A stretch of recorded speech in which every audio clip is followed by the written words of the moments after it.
WCLN 1170 Radio and Cable Channel 16 are pleased to present We Should Know, hosted by JW Simmons, an upbeat, informative look at people, places, and issues facing our community. This education-based analysis of issues will remain positive and informative as we consider closely what we should know. Ladies and gentlemen, welcome back. We Should Know is on there. I want to thank you for being with us again this week. Each and every Tuesday we come to you on Star Communications, Channel 16, WCLN Radio. Today we're talking about springtime stuff. We're talking about things in your yard, your garden, even in your field. You might plant a few rows of things. We're talking with someone that is not only knowledgeable about that, but most likely you either know, you talk to, or you've heard of around here. His name's Brad Hardison. Brad, thank you for being with us today. Hey, it's good to be here, JW. Brad, I noticed that now you have a bit of a different title at Cooperative Extension. You were titled as an ag agent out there, extension agent, but now they've put several words, including the word interim and including the word director. Tell us what you're doing now, because I'm having trouble with, I'm good with that director part. I'm just not sure about the interim part. Well, I don't know if I'm sure either, JW. But to be honest with you, I'm still responsible for all my programming, which is all horticultural related, and that is consumer and commercial horticulture. So that could be yards, landscapes, the green industry, blueberries, fruits, and nuts. With that, they have put the title Interim County Extension Director, and what that means now, I'm in charge of the entire office. So I'm looking at oversight of the office, I'm looking at budgeting, I'm also looking at supervising the staff, and having department head meetings and other things going on. So really, I've got sides on my plate. Things are falling off, it seems like now, because things are so busy this time of the year.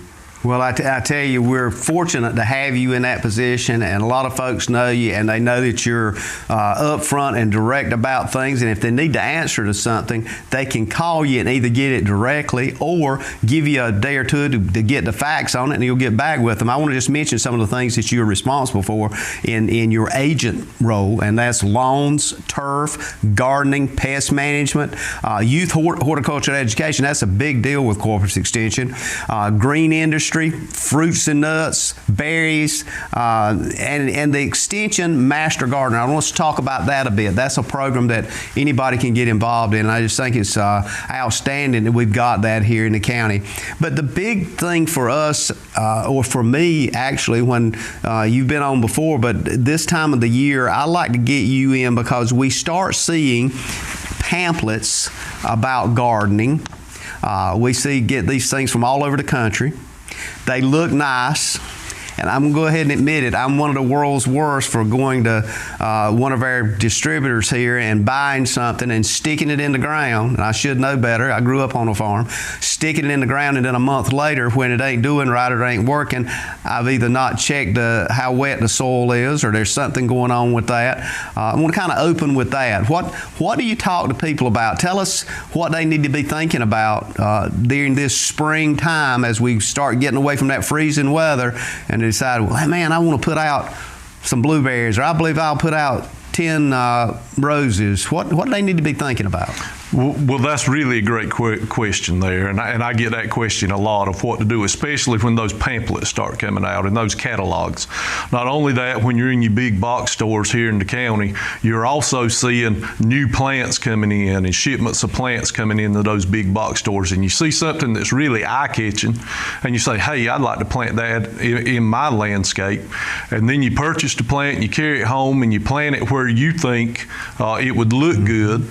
And then all of a sudden you start having trouble with it, whether it be insects or disease, or it just starts looking poorly and not thriving. And then you've got problems with it. And then that causes extra work for you as a homeowner there, whether it's pruning or having to look after the plant or whatever you're doing to it. And then it's not as nice as you thought it was going to be to begin with. So it's really interesting when you go in those stores. If you think about our big box stores, you know, they're getting plants from all over the United States. Mm-hmm. Some could come from California, some could come from Florida, some could even come in from Canada. Some of the blueberry species you mentioned could be from Canada. And when you look at those plants, they actually live and thrive in a different hardiness zone than what we're in now. So the hardiness zone there's 11 in the United States. We actually live in hardiness zone 8A. So when you go to a store and you're looking for a plant, you really need to look at the plant tag. Mm-hmm. That plant tag has all the information on it of how to fertilize it, where it should be planted, what the soil should be, whether it should be full sun or partial shade or full shade, and then what hardiness zone it grows in. Mm-hmm. So when you look at this plant tag, and I'll turn it around on the back, and you can make and see that there's all of this information is listed, categorized on these plant tags. So the best thing to do is if you see a plant that you find either in a catalog or either at one of our big box stores, is make sure that it's going to grow in our hardiness zone here in Sampson County. And remember, we're in 8A. So that hardiness zone is where that plant's going to thrive at. If it's for 10 or 11, it's not going to survive our winters. If it's in 6 or 7, it's not going to survive our hot summers. So you really want to make sure you're looking for plants that's in our hardiness zone. Not only in our hardiness zone, but what I mentioned about full sun, partial sun, partial shade. You know, if you take an azalea, and they're always found here in Sampson County, and you go plant it out in full sun, it doesn't like it there. It likes some shade. Typically, you see our azaleas blooming under pine stands in people's yards. That's where those azaleas thrive. So you want to make sure you're putting that plant in the right place.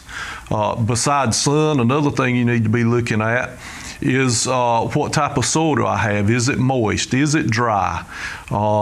Is it well drained? Does water stand there? You know, there's plants that really like wet feet, that like wet soil conditions, and they're really growing right now because of our wet conditions. Then you have plants that like really well drained. They like water, but they like that water to get away from the roots, like our blueberry plants do. Mm-hmm. And then you have plants that like it dry. So make sure that plant is fitting your space before you go out and spend money and then have a hard time looking after that plant.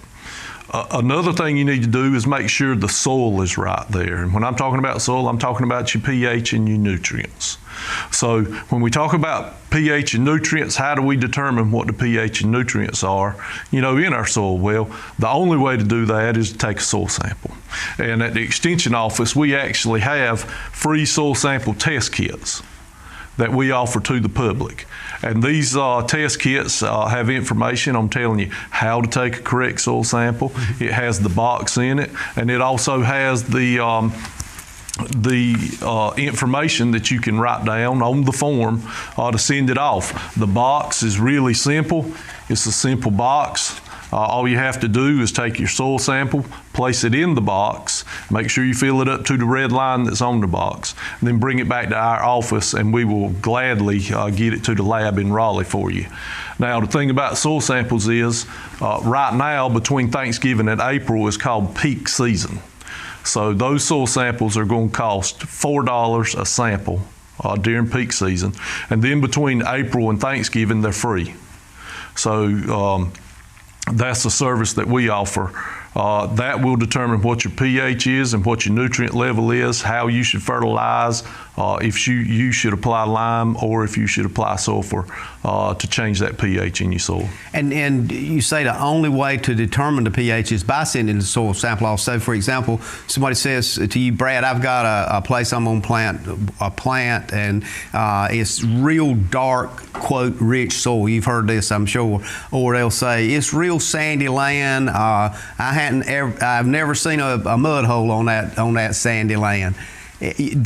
What does that have anything to do with it? As far as when you hear that, does that tell you anything again, or do you have to get back to saying we got to send this off to see what the pH is? That really tells you what the soil texture is. It really doesn't tell you what the pH or nutrient level is.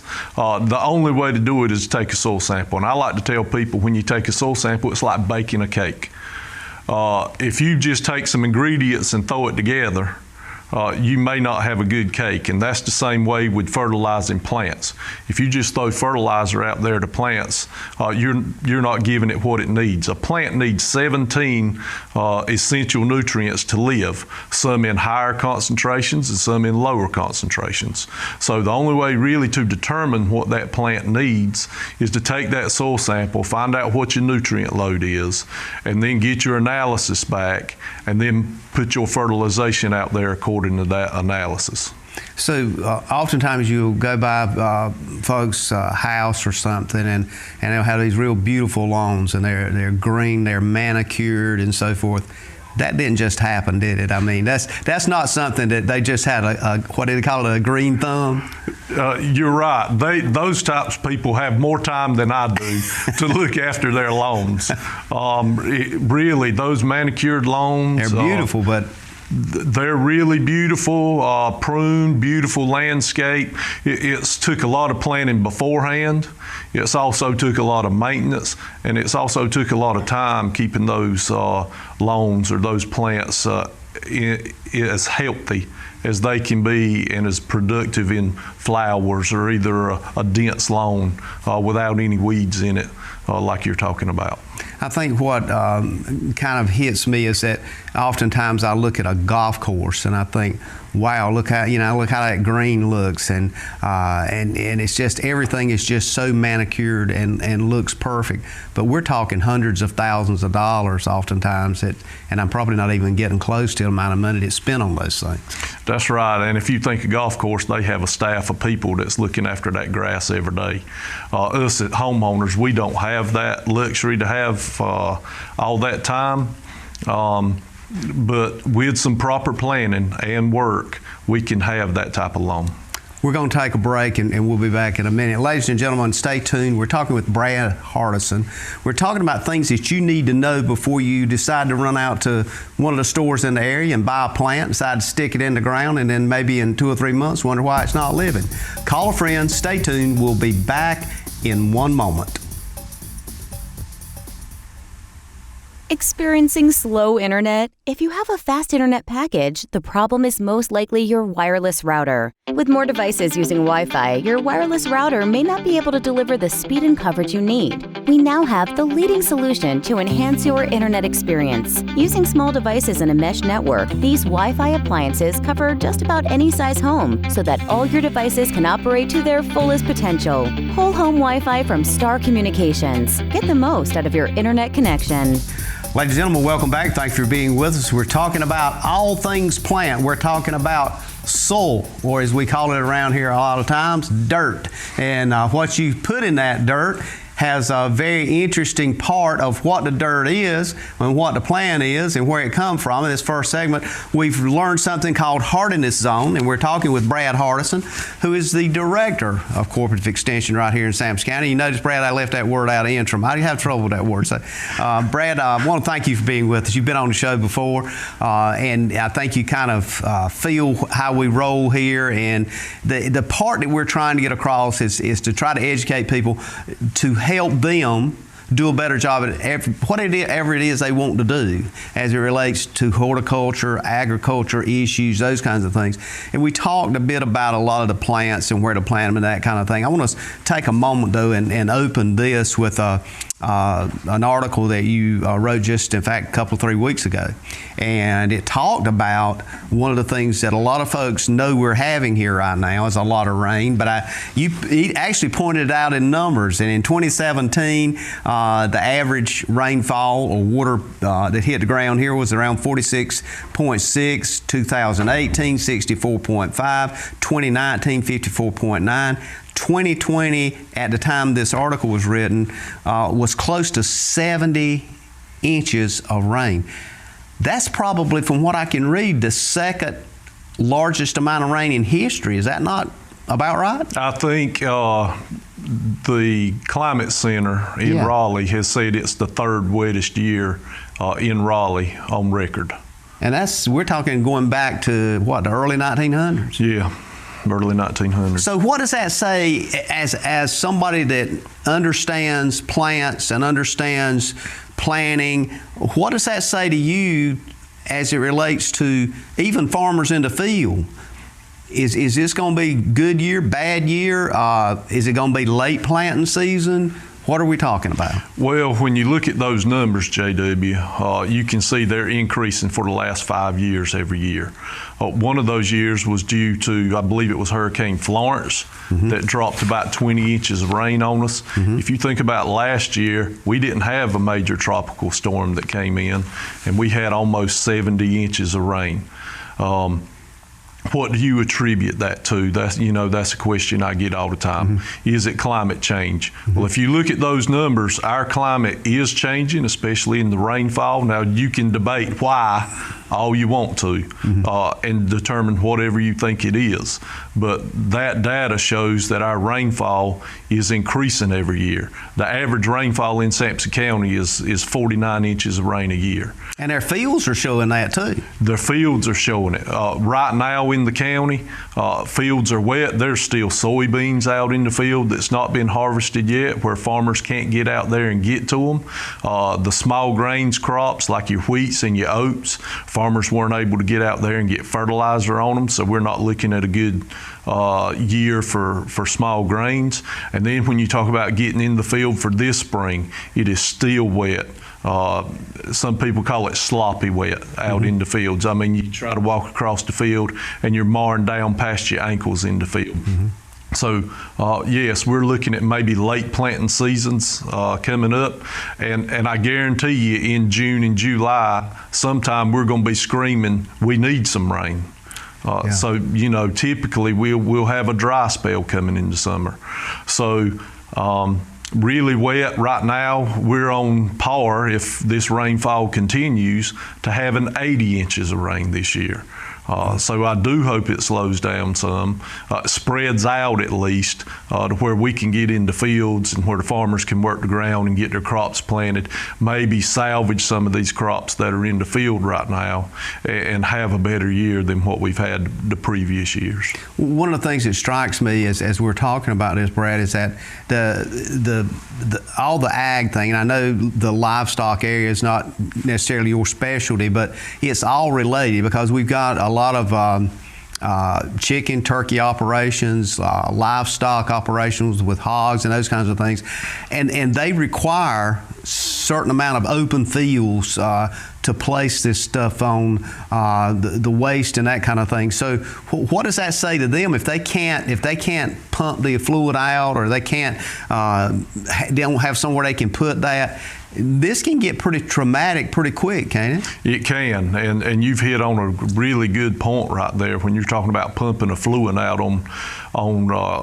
on waste fields. The good thing about that is we've got a great agent in the office, Max Knowles, that works closely with these producers. He really works close, making sure they're in compliance, making sure they're not out of compliance, and making sure that they can pump and keep those lagoons down into manageable stages, and that really helps these livestock farmers out. Well, I think we're in a situation, and of course, a lot of the scientists and others have been here and talked to us about it, and of course, folks that are in your position recognize it as well. Is there something that we can do? I hear this a lot from farmers, and I know we're just kind of now in conversation. I don't guess either one of us has our ability to do anything about it, but a lot of farmers come to me and say, we'll get somebody on the show that can talk about getting the state to clean our ditches out. And then I'll have somebody to say, not only that, we need the streams cleaned out in Sampson County so the water can flow. How much does that have to do with moving this water on down to the rivers and that kind of thing? Well, if you look, anytime you're riding down the road now, the ditches are full. And the water's not traveling. Not only is the ditches full, but also, like you just said, streams are full. There's a lot of debris in a lot of our rivers and streams that we have from previous hurricanes that we've had here. That's causing the water back up. One thing you didn't hit on was the beavers that are here in Sampson County. Absolutely. And there's beaver dams everywhere. You can drive down the road and actually see them. I was coming home from the beach a month ago, and on 40 Highway at the Sutton Town exit, there is a beaver dam in the ditch beside 40 Highway. That's how prolific these beavers are growing, and their numbers are increasing, and they're looking more areas to dam up. But a good thing about that is we have a beaver management program at the Extension office. And our county commissioners has actually seen that there's a problem, and they have actually set aside some money for that this year to help try to control some of those beavers and get rid of some of them and open some of that problem up where these beavers has got water backed up on farmland, in residential areas, and also in woodlands that's actually killing trees. It's making farmland unfarmable, and it's also causing issues with roadways as well. I think it's interesting you mentioned that on in a ditch on the side of a road. Is that because they're getting so prolific as far as numbers in the creeks that they're literally moving into the ditches on the roadways? Is the population increase causing that? What our USDA official told us that's here in Sampson County is that these beavers will start a colony and they'll dam up a certain area in a stream or ditch or wherever they're at. Well, then they'll breed, and then there'll be more beavers. Well, they'll just move down a couple 100 yards and they'll build another dam. And then the same process happens again. The new beavers will move down further. And it looks like the population is growing enough that now they're coming out of streams and creeks, and they're moving into areas like is beside 40 Highway there at Sutton Town, and they're right beside the highway. Tell us a little bit about a beaver eradication program. I know the county did have some money some years back in which they had this program going. There was some discussion at the time, as I remember, about do we just kind of put a bounty out there and say we'll pay you so much per pelt, or do we just hire 2 or 3 people to go throughout the county and work this beaver population? What are you seeing, and what is one of the best approaches to kind of affect the entire process rather than just maybe 2 or 3 areas? Well, I think there was a bounty on beavers at one time. I don't think it was successful. So the county manager and some of the commissioners at the time decided they needed to do something different. The USDA actually has a trapping program now, and they allocate money to that program, and it's a cost share program. I think the cost is $25 per visit to each individual landowner. A landowner will call us at the Extension office and say, hey, I've got a beaver problem. We'll get them in contact with the USDA trapper. He'll go out there and make his initial visit free of charge. Each visit he makes is $25, and then to destroy a dam, I think is $150. So he'll actually go out there, trap the beavers out, then destroy the dam. Typically it takes 10 or 12 visits to get rid of a beaver population that's located in one place. So it's a very tedious job, and there's plenty of work to do here in Sampson County. And the thing is, destroying those dams are not easy in the sense of how do you do that and then clean up the debris after and that kind of thing. I was talking to some people probably 2 or 3 years ago about this, and the question was, well, how do you destroy that dam? Do you blow it up with dynamite or whatever you do? And I said, well, I don't answer that question because, I mean, somebody could get killed real quick. That process is important as well, is it not? That's right, and they use several different methods to get rid of those beaver dams. One is equipment. Sometimes if they get there soon enough, they can actually use hand tools to get rid of those dams. If not, if they can get to it with heavy equipment, they'll bring heavy equipment in there to get rid of it. And then they do use explosives as well. And that is another animal in itself in using those explosives safely and making sure that it's where it's supposed to be and getting the job done. This clearly, I think, Brad, is an issue for anybody in agriculture that's farming, but it's also an issue for people that maybe have never been on a farm, they just live in the area, or if they live in Raleigh or Atlanta or wherever, because the food sources that we're producing here in this part of the state is being shipped all over the world. So it's impacting all of us. We're going to take a break. Ladies and gentlemen, we're taking another break. We're coming up on halftime here on We Should Know. We're going to come back and talk about other issues related to growing stuff on your lawn and on your farm. At home or away, knowing who is at your door is priceless. Star Communications is here to help with its doorbell security camera by Skybell. Live viewing and two-way audio equips you with the ability to always see and greet anyone that shows up at your door. If this is the kind of confidence you are looking for, call Star Communications today at 1-800-706-6538 to learn more about this intelligent security that you can always depend on. Ladies and gentlemen, welcome back. We Should Know is on the air. I want to thank you for being with us today. We're talking about things that grow. We're talking about things that maybe would interfere with the growth of plants, or maybe your lawn or shrubs or other things you might decide to put in your lawn this year, this spring in 2021. We're talking with the Director of Cooperative Extension, Brad Hardison. Brad, thank you for being with us. This first two segments, we've had an interesting conversation about everything from water to growing plants and even how we buy the plants. And the zone that we live in, I thought, was an important piece. And a lot of folks probably don't realize that 8A is not only a word, a letter, and an alpha number, but it's very important to know. I want to kind of segue a bit into things that interfere a lot of times on our lawns or things that we plant.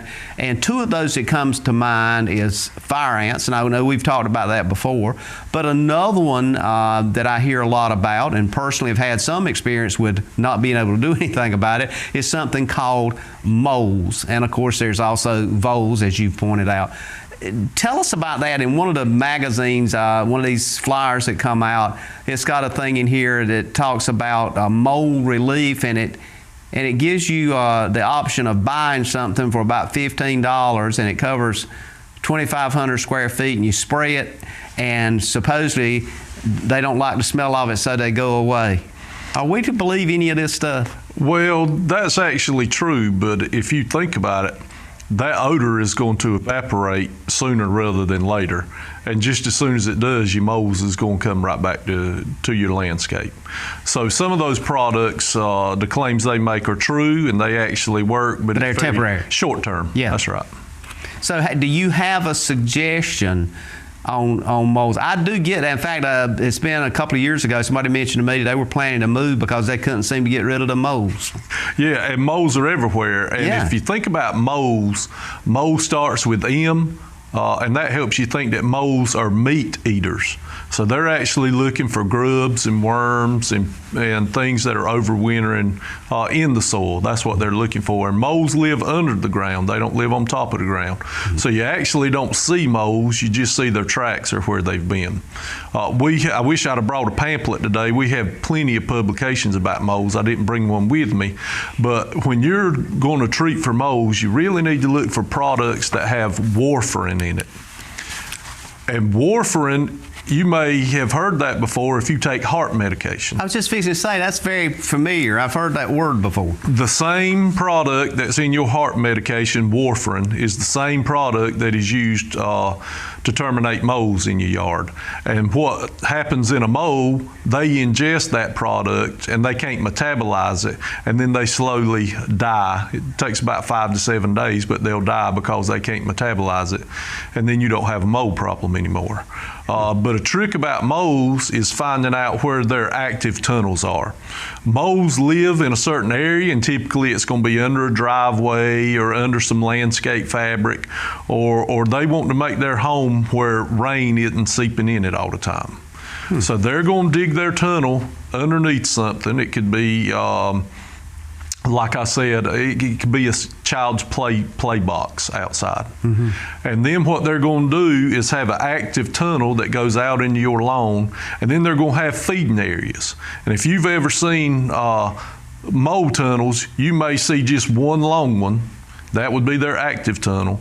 Or you may see just a whole lot right there together. Mm-hmm. And that's where a mole is actually out there feeding, looking for those worms or looking for those grubs that's in your yard. Now, a good way to deter moles from your landscape is to get rid of the grubs and the earthworm. And there's products that you can use to treat for grubs and earthworms in your yard to get rid of those. If a mole doesn't have anything to eat in your landscape, he's going to go look somewhere else. So that's the deal on moles. If you have moles that are active, there's a whole lot of different things you can use to get rid of them. Make sure you're looking for that warfarin product. But what you want to do is find the active tunnel. The way you find active tunnels, just take a rake handle out there and start poking holes in the tunnels where you see mole tunnels. That mole does not like outside temperatures coming into his tunnel. So if he's traveling that tunnel every day and it's active, he'll repair it. So you can see where he repairs the tunnel. Then you can take that any of those products with warfarin in it and deposit it in the tunnel. The mole will actually ingest it. 5 to 7 days later, he'll be gone. How many moles are we looking at if you've got moles in your yard and you see some of these tunnels? Are we looking at 1, 10, 12, or is it just an unbelievable number? What can we visualize that's happening underground? It's kind of interesting when you said that they maybe have an area they work out of, almost like the central office, so to speak, and they go to different places. I'd never really thought about that before.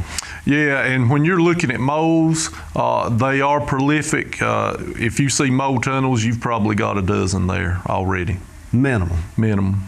And if they've been there over time, do they kind of replicate like you were talking about beavers? Or? Yes, they do. I can't remember the exact numbers on them, but you could actually have, 40 or 50 moles in an area. Working the same area, and they're 25, 30.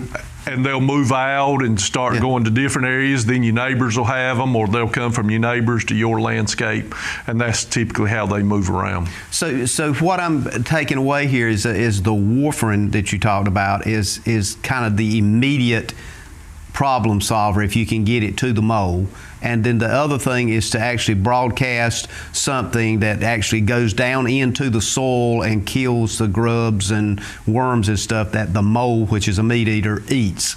Yeah, that's exactly right. And a couple of those products that you can use, and we don't endorse any product, right, but a couple of those products, one is Milky Spore, and that is a biological product that you can use. It is not a pesticide. It's actually a bacteria. You can spread it out in your yard in the fall. It is a slow-acting product.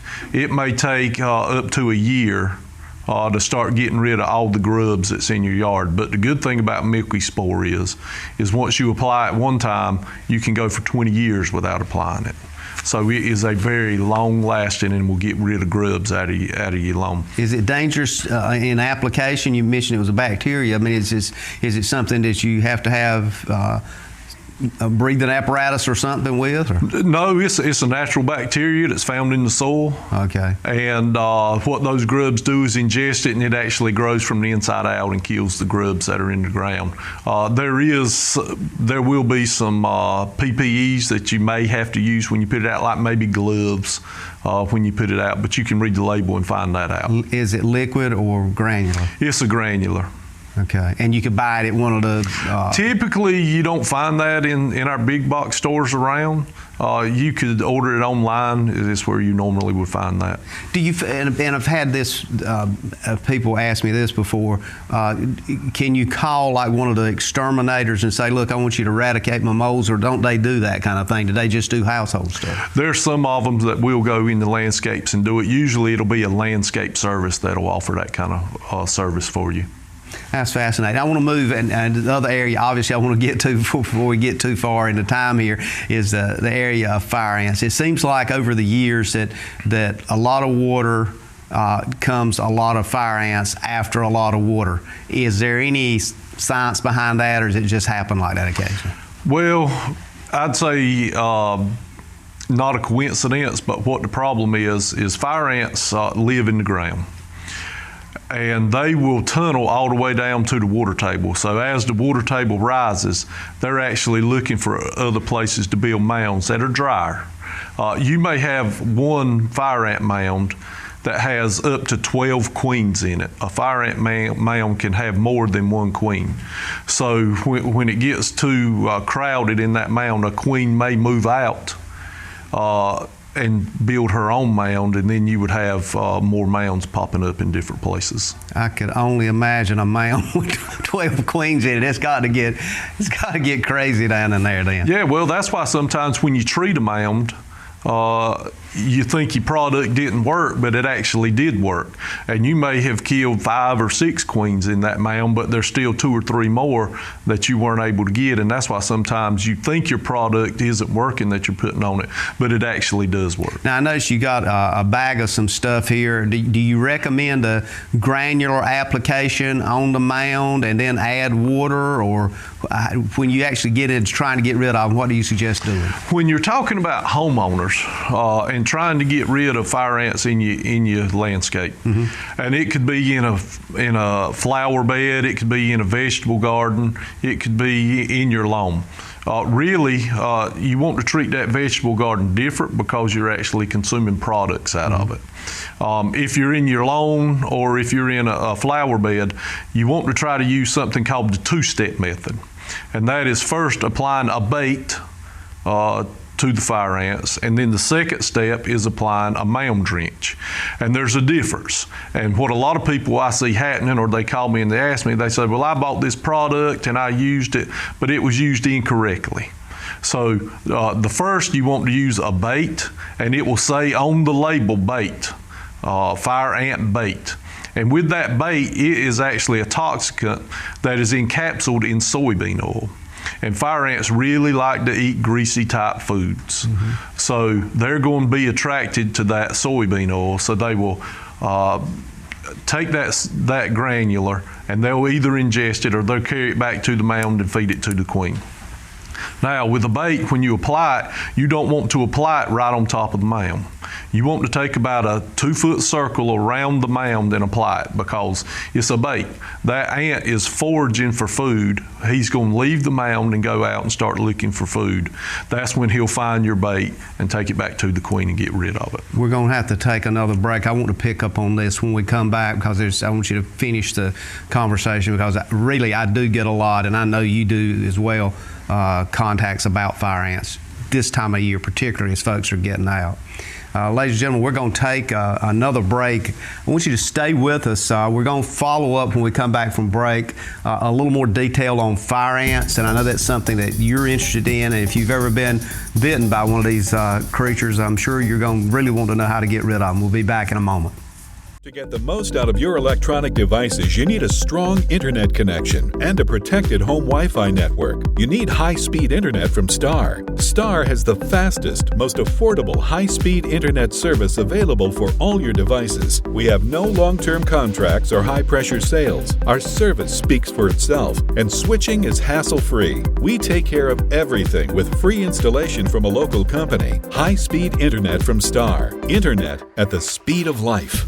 Thank you for being with us today. We Should Know is on the air. We come to you on Star Communications Channel 16 if you're watching us on TV. Also on WCLN Radio if you happen to be going down the road, or you might be riding one of those red or green tractors out there in the field. Could be an orange tractor, I don't know, whatever color it is. But you're listening to us on the radio or working, and we appreciate that. We want to kind of let you know that you can reach us. Many folks do this. The email address is weshouldknowedu@gmail.com. weshouldknowedu@gmail.com.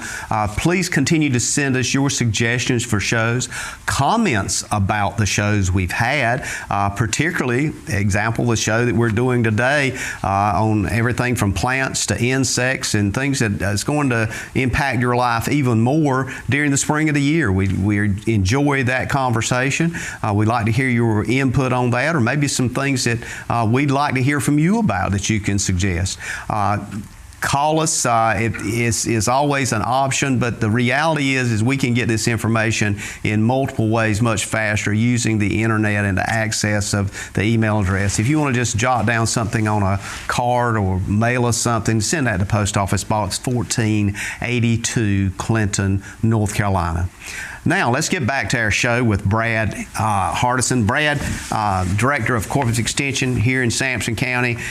You wear so many hats. It's sometimes when we come back from these breaks and I start to pick up what we were talking about, I'm thinking I've got about 1,000 other things I want to talk to you about, and we're on our last segment.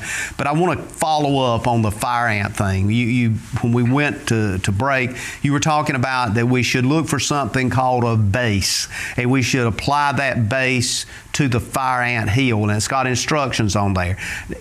What kind of time process are we looking at here? Should we anticipate, because everybody's busy, they want it eradicated. When, you know, it's like with me, when I put something on it, I want to put it on there, I don't never hear about it again, they're gone. It just ain't gonna work that way, is it? No, it's not, and it's actually bait. You know, I'm terrible at enunciating words, so it's fire bait. Bait. That's right.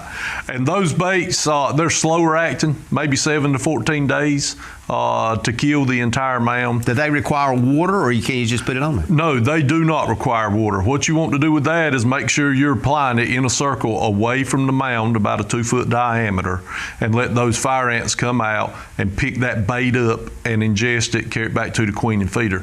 Now, if you're wanting to put something on top of the mound, after 7 to 14 days, if you still see maybe a mound has moved, a lot of times that'll happen. You'll see another one pop up, or maybe there'll still be some live ants in there. It's because there could be more than one queen in the mound, and you only got one queen. So then you can go to the second step of the 2-step process, and that's applying a mound drench or a mound killer. So if you look on the label, it will say mound drench, mound killer, mound treatment, something like that. It will not say bait. Okay. So with the mound drench, you actually take that product and apply it directly to the mound. Then dump it on top of it. Dump it on top. Then you want to gently water it in with about 1 gallon to 1.5 gallons of water, because what that's going to do is take that toxicant down into the mound, and any ants that it comes in contact with, it's going to kill them. So that's the difference between the bait and the mound drench or the mound terminator. And you've got to use each one correctly for them to work. And a lot of times that's what I see. The problem is you just go into one of your box stores and you grab a product and you're misapplying it.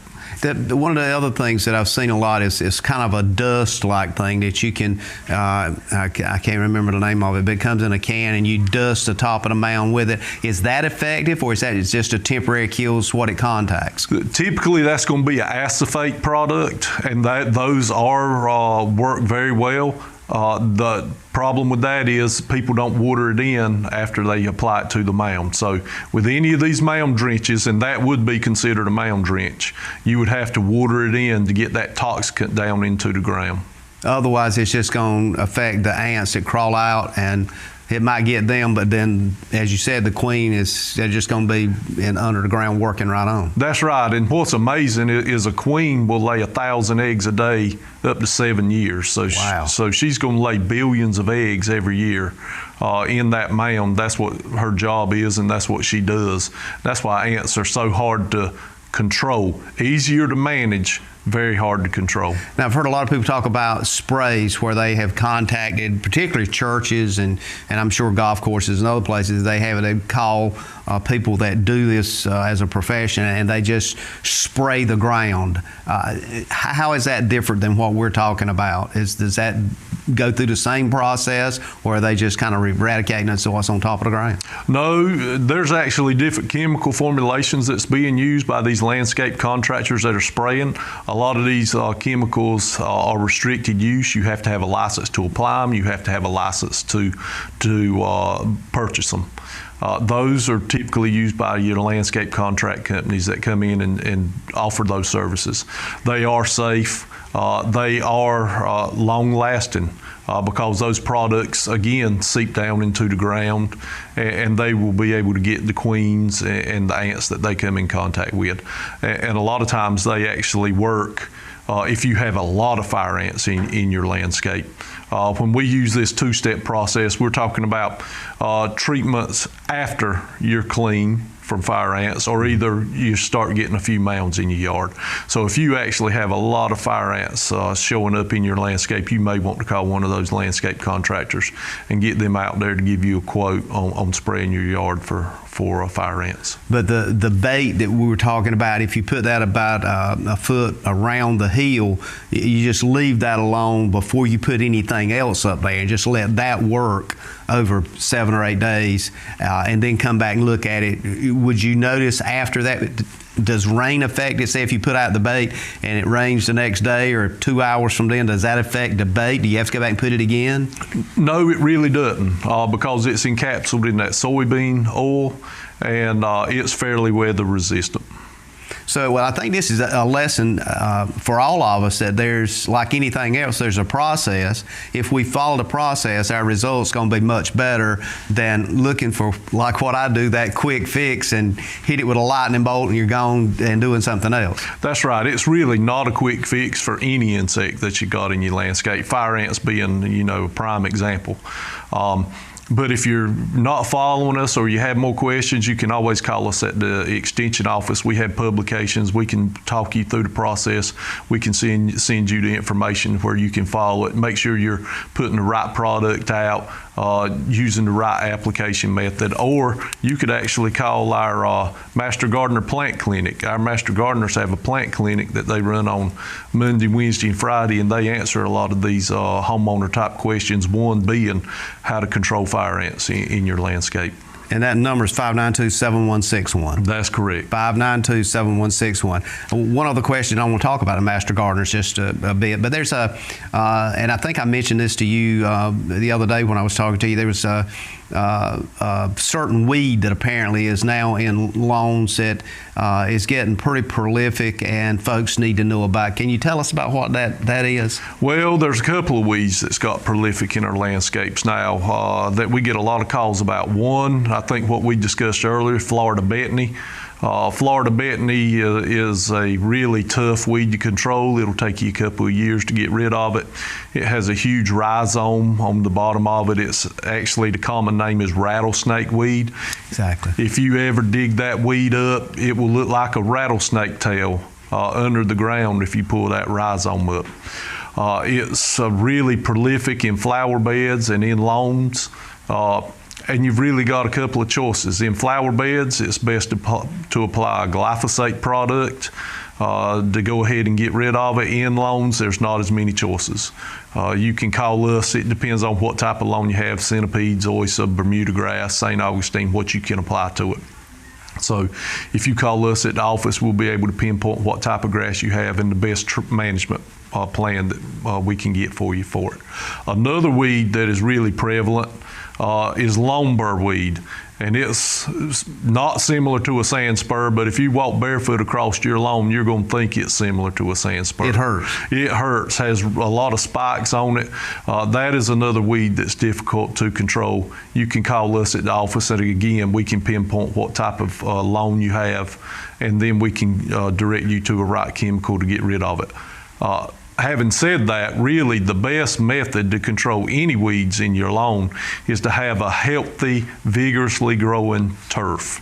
And the way you get that done is using good cultural practices, such as taking soil samples, putting fertilizer out at the right time, mowing heights, and other cultural practices you can use. We actually have lawn maintenance calendars at our office that breaks down for the months what to do, when to do, and how to do each month. So you can just come by our office or call us, and we'll send you one of those to really help you with your lawn.